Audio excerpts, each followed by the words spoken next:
एक बड़ी खबर मैं आपको बता देती हूं। बड़ी खबर यह है कि तेल अवीव पर हमास का भीषण हमला हुआ है।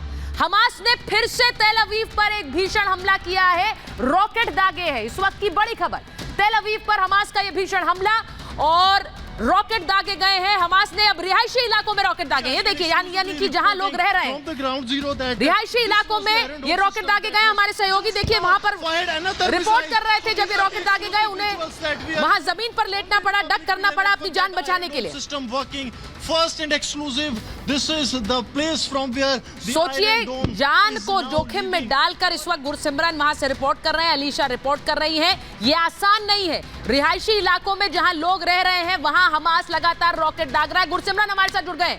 गुरसिमरन, ये तस्वीरें हम चला रहे हैं जब वहां रॉकेट दागा गया, लेकिन इस वक्त इसको देखकर लग रहा है कि हमास लगातार रॉकेट इजराइल की तरफ दाग रहा है। रिहायशी इलाकों में भी लोगों को पता है कि उनके लिए आसान नहीं है चीजें।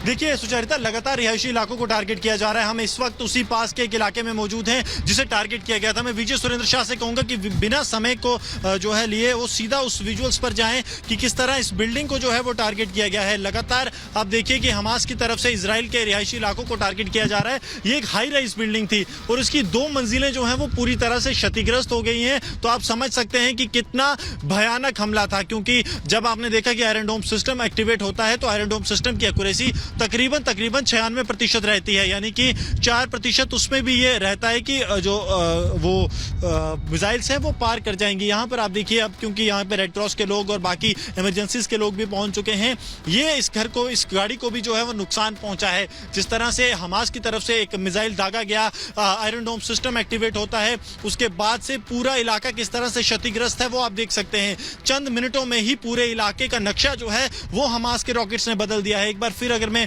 विजय सुरेंद्र शाह से कहूं कि वहां पर विजुअल्स ले जाएं तो आपको दिखाएंगे कि कितनी भयानक तस्वीरें जो हैं वो आपको रिहायशी इलाकों से देखने को मिलेंगी, क्योंकि हमास के आतंकियों की कोशिश ये है कि ज्यादा से ज्यादा रिहायशी इलाकों को निशाना बनाया जाए। जितने ज्यादा लोगों की मौत होगी, हमास के आतंकी उतना ही अपने जो मंसूबे हैं उनमें सफल होंगे। लेकिन आयरन डोम सिस्टम की तरफ से की वजह से इजराइल के हजारों लाखों जो लोगों की जानें आज बची हैं। आप ये मानिए कि उस दिन 7 अक्टूबर को अगर आयरन डोम सिस्टम ना होता तो 1300 की जो संख्या है वो 13,000 तक, 10,000 से ज्यादा हो सकती थी। लेकिन आयरन डोम सिस्टम की वजह से ये जो आप तस्वीरें दिखा रहे हैं गुरसिमरन, ये मुझे कहना पड़ेगा कि नहीं किया ये इस वक्त युद्ध क्षेत्र में रिपोर्टिंग करना आसान नहीं होता है। आप अपना ध्यान रखिए, क्योंकि यहाँ पर किसी भी समय कहां से रॉकेट गिर जाए, कब हमला हो जाए, किसी को नहीं पता है। और इसीलिए वहां इजरायलियों को भी कहा जाता है कि जैसे ही सायरन बजता है आप लोग बंकर्स में जाइए। आप तो बंकर में भी नहीं जा रहे हैं, तो अपना बहुत ध्यान रखिए। मैं लगातार आपके पास आऊंगी।